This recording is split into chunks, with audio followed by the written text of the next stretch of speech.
नमस्कार दोस्तों, चाय पर चर्चा पर मैं एक बार फिर हाजिर हूं, आपका दोस्त सखा और मित्र जुगानी। आप देख रहे हैं जुगानी टॉक्स। आज बात कर लेते हैं यार, रिटेल इन्वेस्टर्स को जो है ना, वो रेगुलर प्लान से डायरेक्ट प्लान में स्विच करना क्यों जरूरी है।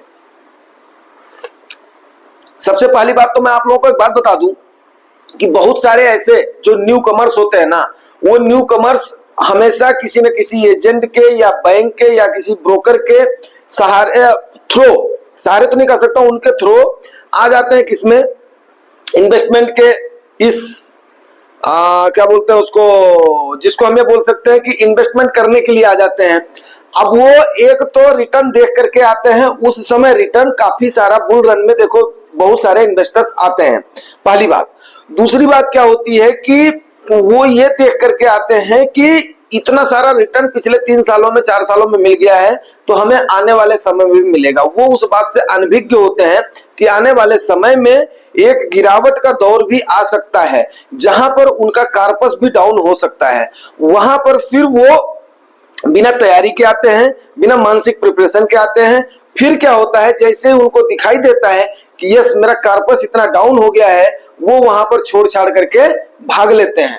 तो वहां पर जो आप पहला स्टेप लेंगे, वो सबसे पहला स्टेप ये होगा कि देखो, अगर आपका ब्रोकर, आपका फाइनेंशियल एडवाइजर या आपका फाइनेंशियल एडवाइजर है तो भी ठीक है, ब्रोकर है तो मतलब जो वो भी मैं मान लेता हूं, लेकिन ये जो बैंक वगैरह है ना, ये जो ऐप वगैरह है ना, ये अगर आपको रेगुलर प्लान दे देते हैं तो कहीं ना कहीं आपको बेवकूफ बना रहे हैं। जहां पर जिस फंड का कमीशन उनको ज्यादा मिलता है, वो फंड आपको चिपका देते हैं।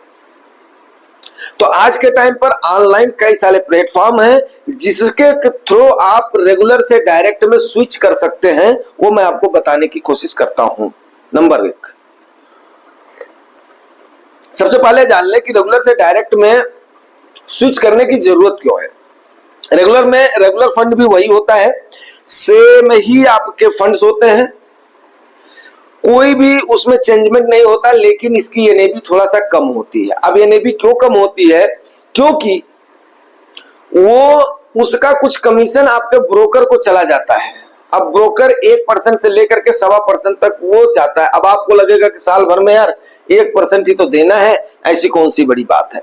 लेकिन ये मत भूलिए कि जब आप आए हुए हैं मार्केट के अंदर, तो मार्केट में अगर आपने सस्टेन कर लिया है और धीरे धीरे एक्युमुलेशन कर लिया है और कंपाउंडिंग का लाभ ले लिया है, तो आने वाले समय में वही 1% जब आपका 1 करोड़ रुपया चला जाएगा, तो आपको 1 लाख रुपया साल देना पड़ेगा। अब आप सोचिए कहाँ आप 1000, 2000, 10,000, 20,000, 30,000, 50,000 ऐसे करके साल देते देते जब आपकी कंपाउंडिंग हो 19-20 सालों में होगी, तो आपने कितना पैसा दे दिया होगा आप इमेजिन नहीं कर पाएंगे। ठीक है ना। सबसे पहली चीज मैं आपको बताऊं कि आप उसी 1% के लिए अपने फंड मैनेजर के पास जब आप लोन लेने जाते हैं, ऑटो लोन या होम लोन या कोई भी लोन, एजुकेशन लोन, आप उससे बोलिए कि 1% कम कर दो, कितनी हील उच्चत करेगा जिसका कोई जवाब नहीं है। सरकारें 0.50 basis point, 0.25 basis point, 0.35 basis point इस प्रकार से बढ़ाती हैं। तो फिर आप कैसे ऐसा कर सकते हो कि आंख मूंद करके और उसके बाद में ले जाओ भैया हम तुमको दे रहे हैं, जबकि आज के टाइम पर आपके पास अच्छा खासा ऐसे कई सारे प्लेटफॉर्म हैं जो आपको गाइड करते हैं, भाई ऐसे ऐसे कर लो, ऐसे ऐसे कर लो। ठीक है ना। तो आपको सीधी सी बात है, मैं जो सलाह देता हूं कि आप डायरेक्ट एएमसी से खरीदने की कोशिश करें। अगर आपने कहीं से भी ले लिया है, आपका फोलियो नंबर हो गया है, आप एएमसी की वेबसाइट में जाइए, क्योंकि आपका ऑलरेडी केवाईसी कंप्लीट है। वहां पर अपना फोलियो नंबर आप डालेंगे, उसकी आपके फंड की डिटेल्स आ जाएंगी। अगर दिक्कत आती है तो वहां पर आप उस फंड मैनेजर उस एएमसी में बात करिए कि भाई मैं फलाने इससे मेरा फोलियो नंबर ये है और मेरे पास आपके इस टाइप का फंड है आपकी एएमसी का, जो कि मैं रेगुलर से डायरेक्ट में स्विच करना चाहता हूं। उनका जो भी एम्प्लॉय होगा वो भी आपको गाइड कर देगा। प्लस ऑनलाइन आप जो चेक करोगे तो बहुत सारे ऐसे छोटे छोटे आपके इन्फ्लुएंसर्स हैं जिन्होंने उन वीडियोस को डाल रखा है। तो मैं अभी उस टाइप के वीडियोस को मैं डालता नहीं हूं, क्योंकि वो लेवल थोड़ा सा छोटा हो जाता है। तो आप उसके बाद में मेरी सलाह यही है, आप उसको डायरेक्ट रेगुलर से डायरेक्ट में स्विच कर दें। स्विच करने के लिए देखिए, आपको किन बातों का गौर करना है? गौर सबसे पहली चीज तो ये करनी है कि आपका हर एसआईपी जो होता है ना, वो फ्रेश इन्वेस्टमेंट माना जाता है। तो कोशिश यही करना है कि उसका 1 साल हो जाए। तो इसका द बेस्ट तरीका मैं आपको बताऊं कि आप वहां पर डायरेक्ट फंड, अगर सेम फंड आपको अच्छा लग रहा है तो डायरेक्ट फंड ले लें और उसको वहीं पर ही स्टॉप कर दें। स्टॉप का भी ऑप्शन होता है, वहीं पर ही स्टॉप कर दें और उसके बाद में उसको अगले 1 साल के लिए छोड़ दें। अब वो अगर ग्रो होगा तो ग्रो होगा, मार्केट डाउन जाएगी तो डाउन जाएगा। जब जैसे ही उसका 1 साल होता है तुरंत उसको क्या करें, आप स्विच कर जाएं उसी फंड में जिस फंड को आपने डायरेक्ट प्लान का चूज किया हुआ है। तो इससे क्या होगा कि आप किसी भी हेडेक से, एग्जिट लोड से एक तो बच जाएंगे, नंबर 1। नंबर 2, आप शॉर्ट टर्म कैपिटल गेन से बच जाएंगे और उसके बाद में आप रिडीम करेंगे तो जितना आपका बेनिफिट होना होगा कंपाउंडिंग का, उतना आपका स्विच होकर के पैसा उसमें चला जाएगा। इसी प्रकार से शुरू में हमने भी किया था कि जब हमने देखा यार हमारा तो कोई फायदा है नहीं, कभी उसने, उस ब्रोकर ने हमारे पास तो फोन तो किया नहीं, कभी उसने हमें कोई सलाह तो दिया नहीं, और फिर उसके बाद में हमने कंपेयर किया। जब हमारे पास 4-5 फंड हो गए थे तो हमने कंपेयर किया कि डायरेक्ट का कितना एक्सपेंस रेशियो लग रहा है, रेगुलर का कितना एक्सपेंस रेशियो लग रहा है। फिर अगर आप हमें एडवाइस नहीं कर रहे हो, तो मेरे पास उस समय 2 फंड थे, खाली 2 फंड थे उस समय, तो उसको हमने क्या किया, अपना स्विच कर दिया। भाई जाहिर सी बात है, जब आप हमें कोई असिस्टेंस नहीं दे रहे हो तो हम उसके बाद में आपको बिना मतलब में हम क्यों आपके थ्रू अपना लटके रहे, वो भी उसमें रेगुलर प्लान में। दूसरी चीज, अब बहुत लोगों को पता ही नहीं चलता है। सपोज करो किसी भी एक फंड का नाम ले लो, वहां पर जब तक आपके फंड के नाम के आगे डायरेक्ट लिखा हुआ नहीं आ रहा है, फलाना फंड ग्रोथ करके आएगा, आपको लगेगा ये तो मेरा ग्रोथ ओरिएंटेड फंड है। तो आप बहुत लोगों को शुरू में मालूम ही नहीं चल पाता है, लेकिन फलाना फंड डायरेक्ट ग्रोथ जब लिख करके आता है तब आप समझिए कि आपका फंड रेगुलर से डायरेक्ट में स्विच हो गया है। इसमें कुछ भी नहीं है, थोड़ा सा आप अगर कोशिश करोगे तो आप आराम से उसमें स्विच कर जाओगे। पहली चीज क्या होगी। दूसरी चीज क्या है, ब्रोकर आपके, हाँ मैं मानता हूं in case of the emergency वो चाहे तो आपका पैसा निकलवा करके दे सकते हैं, चाहे तो कर सकते हैं, लेकिन आज वो होता था उस समय के जमाने में जब आपको फिजिकली हर जगह पे जाना पड़ता था। तब आदमी के लिए वही इजी होता था कि वो एक ब्रोकर को पकड़ लेता था, वो अपना डॉक्यूमेंटेशन करवा देता था, अपने पैसे निकलवा देता था, उसमें फिर पैसा काफी दिन में आता था। आज के टाइम पर एक ऑनलाइन में क्लिक के ऊपर आप इन्वेस्ट करना चाहो तो आप आराम से इन्वेस्ट कर सकते हो। आप अगर अपने पैसे निकालना चाहो तो आराम से आप निकाल सकते हो, कोई भी इसमें दिक्कत वाली बात नहीं है।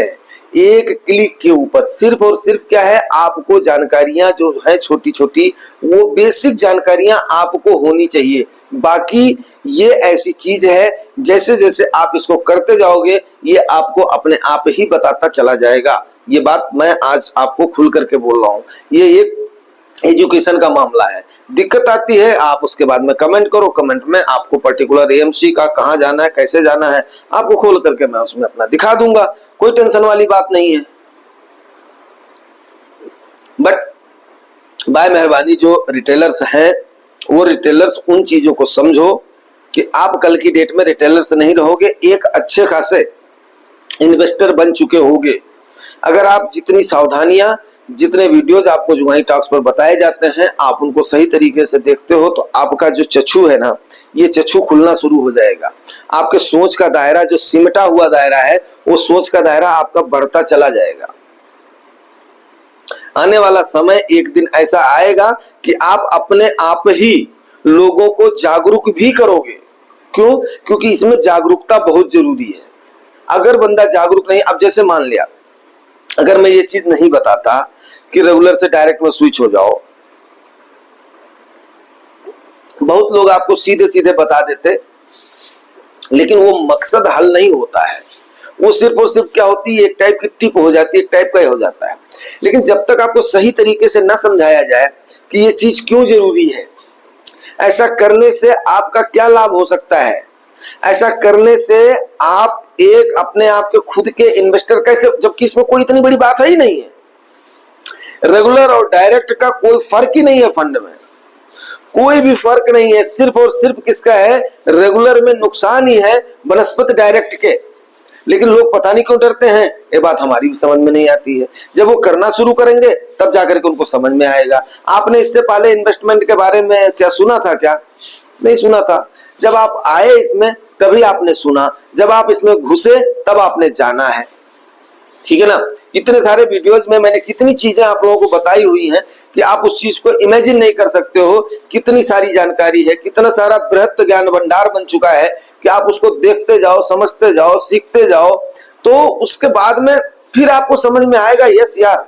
और कोई इतने बड़े म्यूचुअल फंड में, मैं सही बताऊं, लोग सोचते हैं ना कि मार्केट में जाने के लिए हमें बहुत बड़े पैसे की जरूरत होती है। नहीं भाई, जो नए इन्वेस्टर्स हैं वो इस चीज को समझ लो कि छोटे छोटे अमाउंट को भी अकुमुलेट करके आप एक बड़ा धन तैयार कर सकते हो। ये एक ऐसा माध्यम है। आप अपनी छोटी छोटी सेविंग में आप समझ नहीं सकते हो आपका फंड मैनेजर किस लेवल के शेयर्स को खरीद करके रखता है। क्यों? क्योंकि उसके पास लोगों का कलेक्टिव पैसा इकट्ठा होकर के आ जाता है।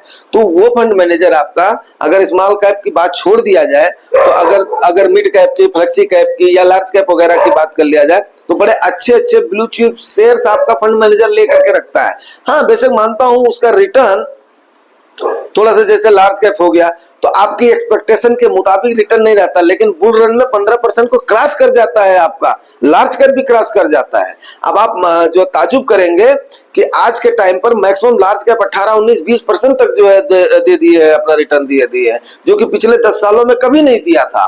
तो आप ये समझिए कि इसका फेज है, फेज आता रहता है। तो यहां पर आपने अकुमुलेशन करना है, अपना गोल सेट करना है और उसके बाद में सीधे वहां से पैसा लेकर के अपना गोल अचीव कर लेना है। तो अगर इस सारी प्रक्रिया को आप ध्यान में रखेंगे तो अच्छा खासा आप ग्रोथ में रहेंगे। उम्मीद करता हूं कि रेगुलर फंड से डायरेक्ट फंड में रिटेलर्स कैसे स्विच करें और क्यों स्विच करें, ये बात आपको समझ में आ गई होगी। अगर नहीं आई है तो भी कमेंट करिएगा कि ताकि मैं उसको फिर एलोबरेट करके आपको फिर से बता सकूं। या किस एमसी का फंड आपके पास है और आप किस फंड में स्विच करना चाहते हो, उसको भी जरूर बताने का कष्ट करना, कि ताकि उसके बाद में ये जान सके कि आपको दिक्कत कहां पर आ रही है। क्योंकि आप लोगों की दिक्कत, जब तक आप लोग दिक्कत बताओगे नहीं, परेशानी बताओगे नहीं, तब तक फिर बात समझ में कहां से आएगी कि आप लोगों को परेशानी कहां पर आ रही है। अगर वो परेशानी एड्रेस कर ली जाती है तो न जाने कितने लोगों की वो परेशानी एड्रेस हो जाएगी, ऑटो एड्रेस हो जाएगी। तो उम्मीद करता हूं बात आपको समझ में आ गई है। अगर समझ में आ गई है तो रिवार्ड जरूर करना, रिवार्ड आपको पता है, like share subscribe. Thank you very much.